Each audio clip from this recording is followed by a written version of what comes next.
무슨 설교 제목이 저러냐, 잘한 것 하나 없는 삼손이 살리신 이유, 무슨 설교 제목이 저러냐라고 생각하실 수도 있는데, 오늘 본문을 15장을 읽으면서 처음으로 떠올랐던 문장이 이겁니다. 참, 하나님, 잘한 것도 없는 삼손을 왜 살려주셨을까? 그게 제 마음이었어요. 우리 지금까지 우리 성도님들 삶 가운데 나에게 아주 잘못을 해서 못된 일을 해서 혹시 그 사람에게 복수를 하신 적 있으신가요? 복수. 이에는 이, 눈에는 눈. 그래서 복수를 하신 적이 혹시 있으신가요? 전쟁이 일어나는 이유 중에 여러 가지 이유가 있을 텐데 그 중에 하나가 바로 이 복수 때문에 전쟁이 일어나기도 합니다. 아버지의 복수, 어머니의 복수, 자녀의 복수, 민족의 복수, 그 복수를 하겠다고 전쟁이 많이 일어나기도 했죠. 한 가지 예를 들자면 저는 이제 공주 출신이다 보니까 백제의 후손입니다. 서울도 예전에는 백제 한성이었어요. 똑같은 백제인이었습니다. 백제가 어디에 망했죠? 신라에 망했습니다. 외형적으로는 이 나당 연합군에 의해서 백제가 망했는데 그 백제가 나당 연합군에 가기까지 이유가 있었어요. 그 이유가 바로 이 복수심이었습니다. 복수. 저는 공주 사람이다 보니까 이 백제 역사에 좀 관심이 있어서 백제가 왜 망했는가 한번 그 이유를 살펴보니까 그 이유 중에 복수가 있더라고요. 이 백제의 성왕이 충북 옥천에 있는 관산성이라는 그 성에서 전투를 벌이다가 거기서 전사를 해요. 백제 왕 성왕이. 그런데 이 신라가 그 성왕의 시체를 일국의 왕이면 좀 예의를 갖춰서 백제에 돌려보냈으면 참 좋았을 텐데 그렇게 하지 않았어요. 좀 잔인한 일을 했습니다. 이 성왕의 목을 잘라서 머리만 자기 신라로 가지고 와서 궁 밑에다가 파묻었어요. 그러니까 신라의 시녀들이 또 내시들이 백제의 성왕의 머리를 밟고 다닌 겁니다. 그러니까 정말 백제를 철저하게 모욕을 한 것이죠. 그때 성왕의 아들이 누구였냐면 삼천궁녀를 거느렸던 의자왕입니다. 근데 이 삼천궁녀도 사실 정확한 역사 기록은 아니고 그냥 그렇다라는 이야기죠. 아무튼 이 의자가 이 성왕의 아들이었어요. 자기 아버지가 전쟁에 나가서 전사했습니다. 그것도 억울하죠. 그런데 아버지의 목이 없어요. 알고 봤더니 아버지의 머리를 궁에다가 파묻고 신하들이 밟고 다닌 것을 알게 됐어요. 아들의 입장에서는 그 사실을 알고 어떻게 했을까요? 복수심이 막 불타오랐겠죠. 막 피가 거꾸로 솟지 않겠습니까? 우리 아버지를 죽인 원수들이 아버지의 얼굴을 땅에 묻고 밟고 다니는 거예요. 그때부터 의자왕이 신라에 대해서 복수를 준비합니다. 그래서 신라를 계속 공격을 해요. 역사를 보면. 그러다가 경상남도 학촌군에 있는 대야성에서 전투가 벌어지는데 거기서 백제가 의자가 이깁니다. 그런데 그 대야성의 성주가 누구였냐면 당시 신라의 무려랑 김춘추의 딸이었습니다. 딸과 사위가 그 대야성의 성주였어요. 그래서 이 의자가 이 두 부부를 죽입니다. 그 소식을 들은 이 무여랑 신라의 무려왕 김춘추가 딸을 죽였어요. 눈에 넣어도 아프지 않는 딸이 죽었어요. 근데 그게 의자왕이에요. 그러면 아버지로서 가만히 있어야겠습니까? 복수심에 또 불타올라야겠습니까? 가만히 있을 수 없죠. 감히 내 딸을 누가 건듭니까? 소우도요 어디 가서 맞고 다니진 않지만 소를 누가 때렸다고 하면요 막 속에서 막 불불 끓습니다. 내 딸을 죽였다. 이건 정말 있을 수 없는 일이죠. 그래서 이 무려랑 김춘추가 그때부터 이 의자왕 백제에 대한 복수심에 준비를 하면서 이 김춘추의 신하였던 김유신, 감사합니다. 제가 잠깐 까먹었었는데 김유신이 당나라에 가서 그 연합군을 좀 도와달라고 해서 그래서 나담 연합군이 결성이 돼서 백제를 멸망시키게 되죠. 복수는 또 다른 복수를 만들게 되고 결국에는 많은 사람들이 죽고 한 나라가 망하게 됐어요. 그 시작이 백제가 망하게 된 것이 복수심이었어요. 복수심. 아버지를 죽인 신라에 대한 복수심. 오늘 본문에 보니까 똑같은 역사가 반복됩니다. 제가 한번 여러 번 말씀드렸지만 성경의 역사도요, 우리 사는 세상, 우리가 사는 역사하고 똑같습니다. 그냥 사람 사는 세상과 똑같은 거죠. 이스라엘 사람들이나 우리나 똑같은 거죠. 말씀을 보니까 복수는 복수를 만들고 또 그 복수가 아주 좋지 못한 결과를 만들게 됩니다. 그게 오늘 사사기 15장의 말씀이에요. 지난주에 혹시 기억하신지는 모르겠지만 사사기 14장의 말씀에는 이 삼손이 부모님이 반대하는 결혼을 합니다. 블레셋 여인과 결혼을 하게 돼요. 하나님도 원하지도 않고 부모님도 원하지 않는 이방 여인, 우상 숭배하는 여자와 결혼을 하게 됩니다. 그래서 그 결과가 어떻게 됐습니까? 결국에는 하지 않아도 될 수수께끼를 해서 그것이 사건이 발달이 돼서 다른 나라 30명을 죽이고 약탈을 하고, 그래서 그 결국 결혼이 엉망이 됐죠. 자신의 아내를 자기 친구한테 주고 삼손은 자기 집으로 돌아갑니다. 그게 삼손의 첫 번째 결혼이었어요. 그런데 삼손이 얼마 못 가서 장인한테 찾아가서 아내의 침실로 들어가게 해달라 부탁을 합니다. 그럴 때 이 장인이 이렇게 얘기하죠. 나는 자네가 우리 딸을 싫어해서 너의 친구에게 준 줄 알았다. 그래서 내 큰딸은 너의 친구한테 시집을 보냈다.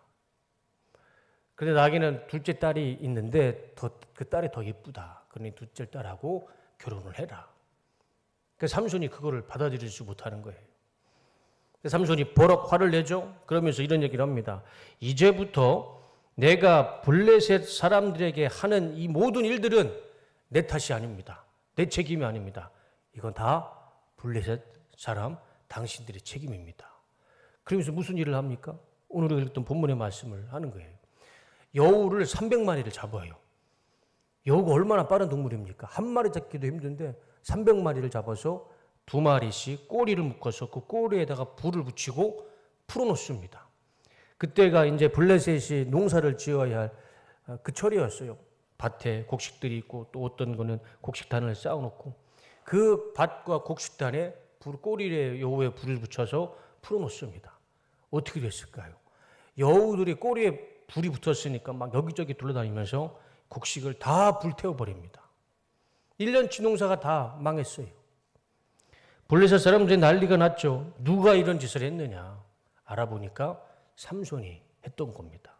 그 이유가 보니까 그 장인이 삼손과 결혼한 딸을 주지 않아서 이 삼손이 그런 일을 꾸민 거예요.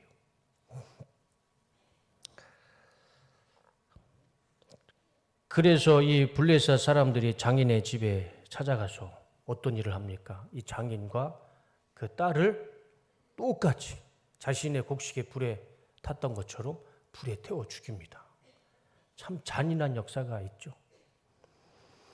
그런데 이 모든 문제의 시작은 누구에서부터 시작됐을까요? 블레셋 사람입니까? 장인입니까?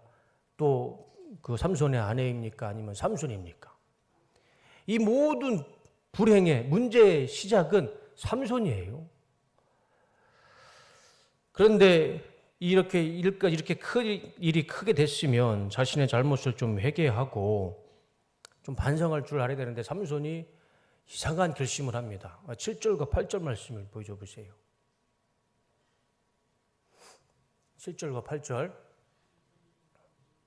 다 같이 한번 읽어보겠습니다. 시작. 그래서 삼손은 그들에게 너희가 이런 짓을 하였으니 내가 반드시 너희에게 원수를 갚고야 말겠다 하였다. 그러고서 그는 그들을 쳐서 수없이 죽이고 내려가서 에담바위 동굴에 머물러 있었다.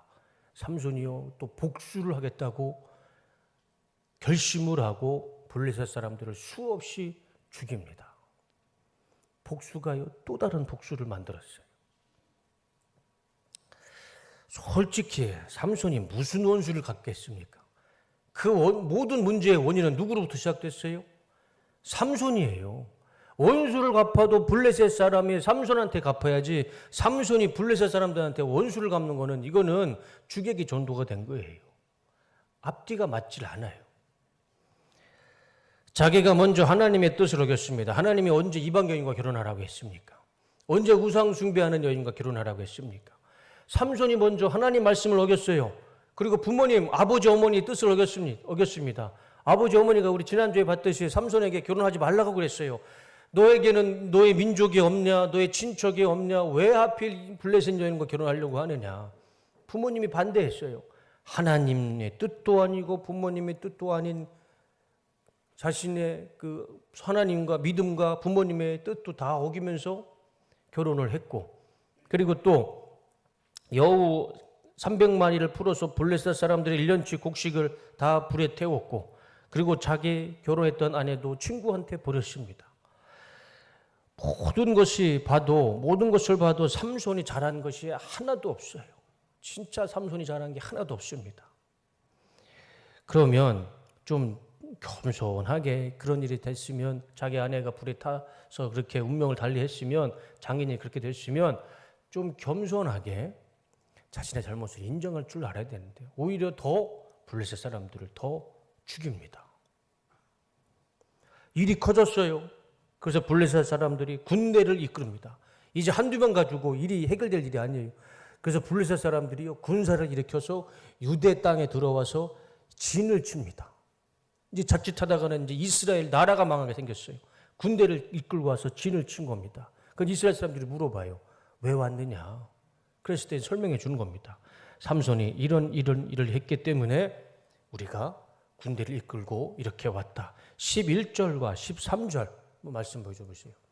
그러자 블레셋 사람들이 올라와서 그래서 유대 사람 3,000명이 에담 바위 동굴에 내려가서 삼손을 꾸짖었다. 이제 이스라엘 나라가 위험에 처해졌으니까 유대인들이 마음이 급했던 거예요. 그래서 유대인들 3,000명이 모아서 삼손에 있는 동굴에 간 겁니다.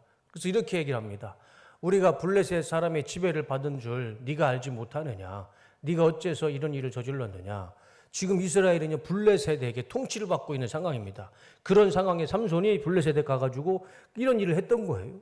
그러니까 이 블레셋 사람들이 화가 나서 군사를 이끌고 왔던 겁니다.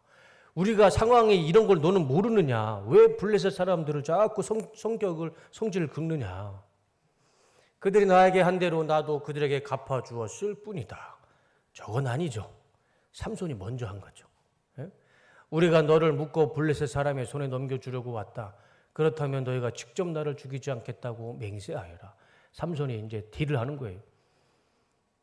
너희들이 나를 죽이지 않으면 내가 순순히 블레셋 사람들에게 가겠다. 13절 좋다. 우리가 너를 묶어 그들의 손에 넘겨주기만 하고 너를 직접 죽이지는 않겠다. 그러고서 유대 사람들은 새 밧줄 2개로 그를 묶어 바위 동굴에서 끌어내었다. 그래서 삼손이요, 유대인들 자기 동족 3,000명의 말을 듣고 순순히 동굴에서 나오게 됩니다. 이 줄에 묶여서 나오는 삼손을 본 블레셋 사람들이 어땠을까요? 복수심에 불타 있었잖아요. 달려들기 시작하는 겁니다. 14절과 16절. 삼손이 레이에 이르자 블레셋 사람들이 소리를 지르며 그를 향하여 달려 나왔다. 당연하죠. 그때 여호와의 성령께서 그에게 강한 힘을 주심으로 그의 팔을 묶었던 밧줄이 불탄 새끼줄처럼 끊어져 그 손에서 떨어져 나갔다. 그래서 삼손은 당나귀에 턱뼈 하나가 있는 것을 보고 그것을 집어 블레셋 사람 1,000명을 죽이고 이렇게 노래하였다. 나귀 턱뼈 하나로 무더기를 쌓았으니 내가 나귀 턱뼈 하나로 1,000명을 죽였다네. 저는 저 말씀 14절, 15절, 16절이 저는 좀 이해가 안 돼요. 왜 이해가 안 되냐면 저 같았으면 저 상황에 성령의 강한 힘을 주는 것이 아니라 너 한번 블레셋에 잡혀서 한번 혼 좀 나봐라. 정신 좀 차려봐라. 그랬을 것 같아요. 삼손이 잘한 게 하나도 없는 상황이었어요. 근데 하나님은 오히려 그에게 강한 성령의 힘을 주셔서 이 나귀 턱뼈 하나로요 블레셋 사람 1000명을 죽여요.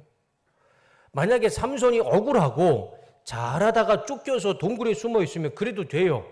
그런데 삼손은 지금까지 말씀을 제가 보여드렸지만 잘한 게 하나도 없어요. 하나님의 말씀도 어겼고 부모님의 말씀도 어겼고 사람도 죽였고 아내도 버렸고 블레셋 사람 1년치 농사를 다 불에 태웠습니다. 그래서 장인어른도 불타 죽었고 아내도 불타 죽었어요. 잘한 게 하나도 없었어요. 그런데 블레셋 사람들이 앞에 있을 때 하나님은 그에게 성령의 힘을 주셔서 턱뼈 하나로 1000명을 또 죽입니다. 이게 맞을까? 이게 맞는 건가? 이게 하나님의 역사하심에 하나님의 공의로우심에 맞는 것인가?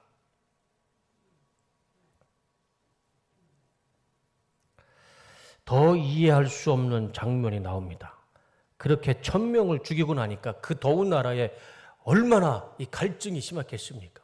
1000명하고 싸우려니. 그 삼손이 너무 목에 이제 갈증이 생기니까 하나님 앞에 또 이렇게 원망을 합니다. 18절 다 같이 한번 읽어보겠습니다. 자, 시작.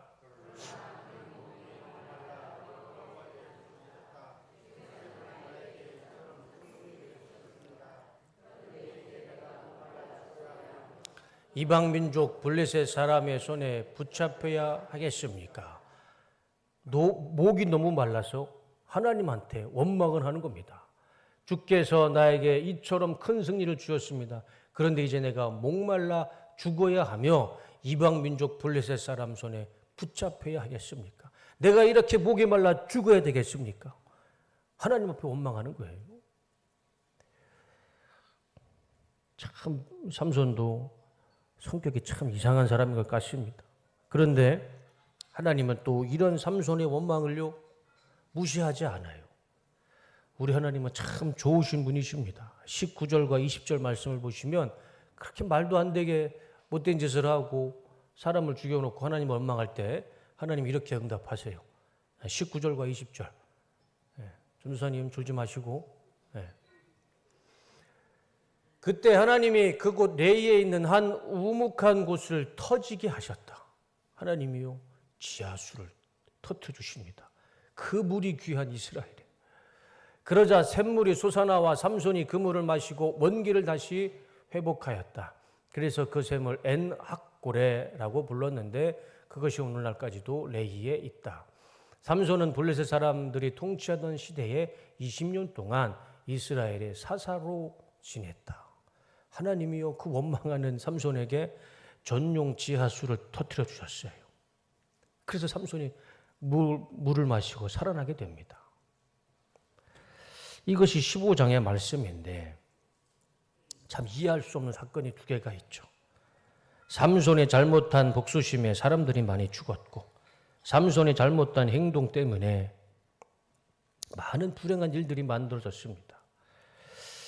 그런데도 하나님은 이 삼손의 잘못을 다 덮어주셨어요. 오히려 삼손을 지하수까지 터뜨려서 그를 살려주십니다. 그래서 제가 설교 제목을 그렇게 했던 거예요. 잘한 것 하나 없는 삼손을 살리신 이유. 우리가 이 사사기 15장을 이해하기 위해서는요, 삼손에 주목하면 답이 안 나옵니다. 삼손에게 주목하면요, 이 15장에 하나님 은혜를 찾을 수가 없어요. 잘못만 하는 사람을 찾아봐야, 잘못만 하는 행동을 하는 삼손만 주목해봐야 하나님의 뜻을 발견할 수가 없습니다. 우리는 이 사사기 15장을 이해하기 위해서는 삼손이 아니라 15장을 통해서 봐야 하는 것은 하나님이 누구를 구해 주시느냐 이겁니다.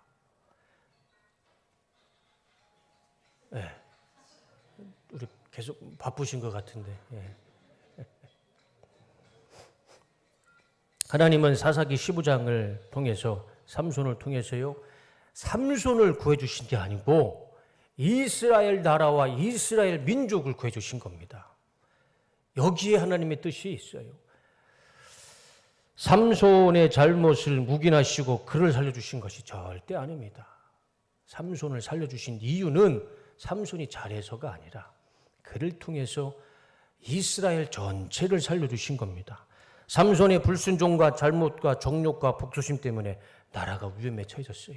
하나님의 나라, 하나님의 백성이 위태롭게 나라가 망할 만큼 위험에 처해져 있었습니다.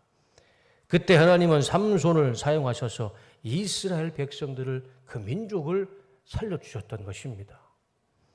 삼손 하나 살리시겠다고 그의 잘못을 묵인하신 것 절대 아닙니다. 이스라엘 전체를 보호하시고 살리시려는 하나님의 마음이 있었던 것이죠. 그리고 삼손의 잘못은 하나님이 눈 감아 주시지도 않았어요. 삼손이 어떻게 죽습니까? 결국에는 블레셋에게 잡혀서 나시린으로서 머리를 다 깎이죠. 그리고 두 눈이 다 적출됩니다. 그리고 블레셋 성에 잡혀가가지고 블레셋 광장에서 어떻게 죽습니까? 돌에 깔려 죽어요. 하나님은 이 삼손의 잘못을 그냥 묵인하시지도 않았어요. 결국 그의 죄의 대가로 하나님이 심판을 하셨습니다. 단지 하나님께서 이 블레셋 그 삼손을 이스라엘에 20년 동안 사사로 세우신 것은 그가 잘해서, 그가 의로워서 한 것이 아니라 그를 살려주시기 위한 것이 아니고 이스라엘 나라, 하나님의 나라와 백성을 살리시려고 삼손을 20년 동안 사사로 세우셨던 것입니다. 그리고 그의 죄의 대가는 그가 죽을 때 다 받습니다. 신약 성경에도 이런 사람이 있죠. 예수님이 가룟 유다가 배신할 것을 아셨을까요? 모르셨을까요? 이미 다 알고 계셨어요. 그런데 왜 가룟 유다를 예수님은 3년 동안 제자로 삼으셨을까요? 왜 그러셨을까요? 그가 잘해서, 나중에 이쁜 짓을 할 것 같아서, 나에게 참 살갑게 대해서 예수님은 다 알고 계셨어요.